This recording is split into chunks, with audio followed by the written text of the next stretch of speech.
السلام علیکم ورحمۃ اللہ وبرکاتہ۔ ناظرین، آج ہم آپ کے لیے ایک نیا واقعہ لے کر حاضر ہوئے ہیں جو کہ بہت ہی خوبصورت واقعہ ہے۔ یہ واقعہ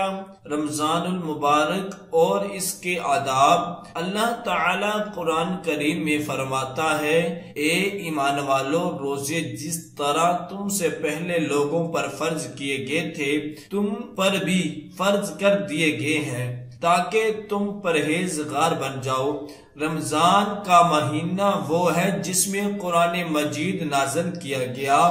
جو لوگوں کے لیے سراسر ہدایت ہے، اور اس میں لوگوں کی صحیح رہنمائی کی باتیں ہیں اور غلط اور صحیح کو الگ الگ کر دینے والی صاف اور واضح باتیں موجود ہیں۔ سو تم میں سے جو کوئی اس مہینے میں موجود ہو وہ اس پورے مہینے کے روزے ضرور رکھے۔ حضرت سلمان فارسی رضی اللہ تعالی عنہ سے روایت ہے کہ ماہ شعبان کی آخری تاریخ کو رسول اللہ صلی اللہ علیہ وسلم نے ہم کو ایک خطبہ دیا۔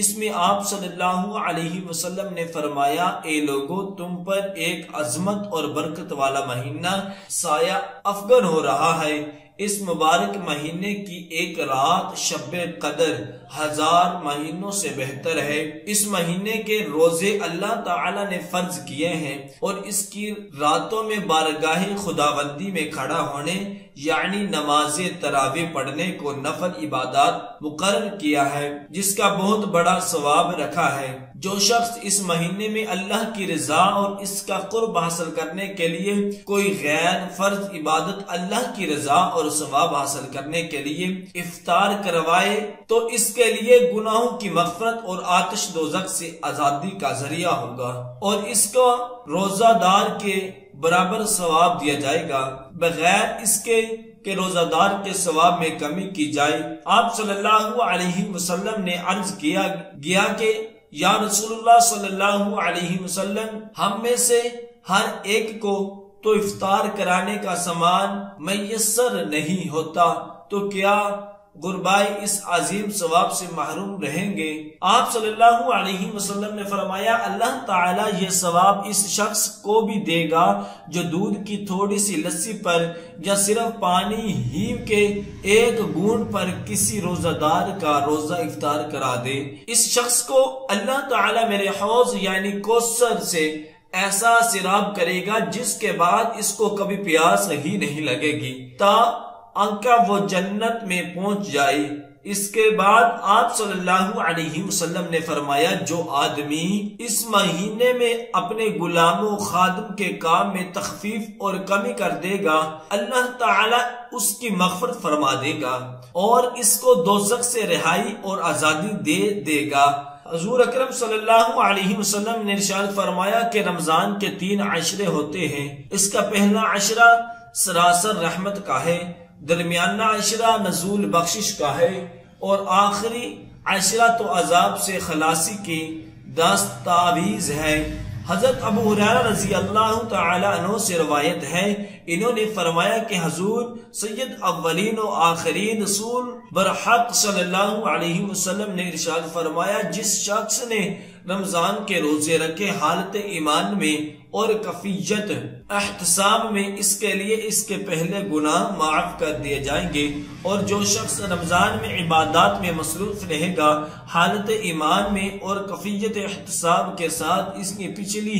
کوتاہیاں معاف کر دی جائیں گی، اور جس شخص نے حالت ایمان اور کفیت احتساب کے ساتھ شب قدر میں عبادات کی، اس کی گزری کوتاہیاں بخش دی جائیں گی۔ روزہ ایک ایسی عبادت ہے کہ جس کے بارے میں سرکار دو عالم صلی اللہ علیہ وسلم کا ارشاد مبارک ہے،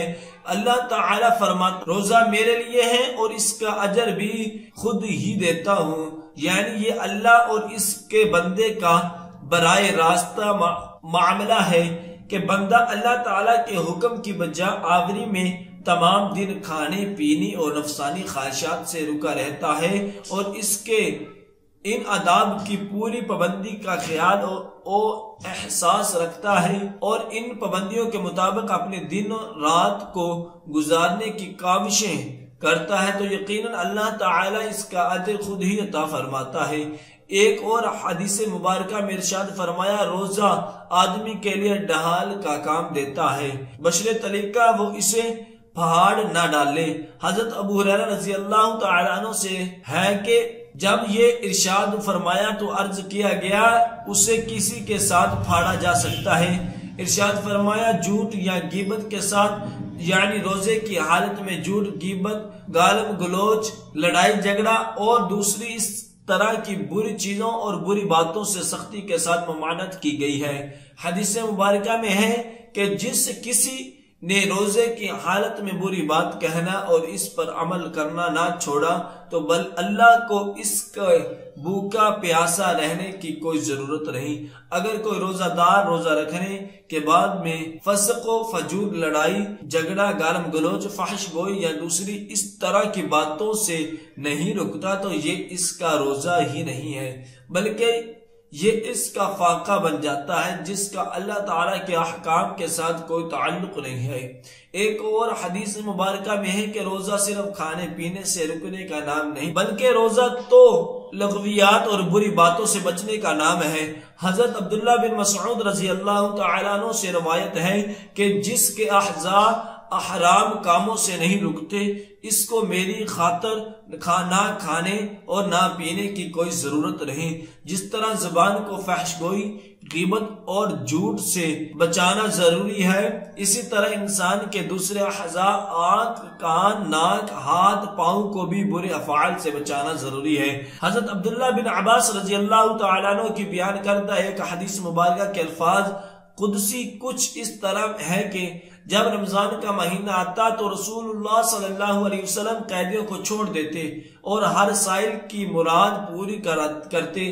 رمضان میں جہاں بہت سی برکات و انعامات ہیں وہیں مسلمانوں کے دوسرے لوگوں کے ساتھ اچھے رویوں کی بھی تلقین فرمائی گئی ہے، اور نبی کریم صلی اللہ علیہ وسلم نے ایسے عمل مبارک سے بھی اس بات کی طرف توجہ دلائی ہے۔ گویا رمضان کا مہینہ رسول اللہ صلی اللہ علیہ وسلم اس مہینے میں باقی مہینوں کی نسبت بہت زیادہ جو دو سخا اور کرم فرماتے ہیں۔ دین اسلام میں مسلمانوں کے لیے ہر موقع کے لیے آسانیاں رکھی گئی ہے، جیسے قرآن مجید میں ارشاد ہوا، ترجمہ اللہ تعالیٰ تمہارے حق میں آسانی چاہتا ہے، وہ تمہارے حق میں تنگی ہرگز نہیں چاہتا۔ روزے میں کوئی مسافر ہو یا مریض ہو تو اس کے لیے بھی رخصت کی اس طرح سے اجازت ہے کہ وہ اس حالت میں رمضان کے روزوں کی قضا بعد کے دنوں میں ادا کرے۔ اگر کوئی شخص عمر کے اس حصے میں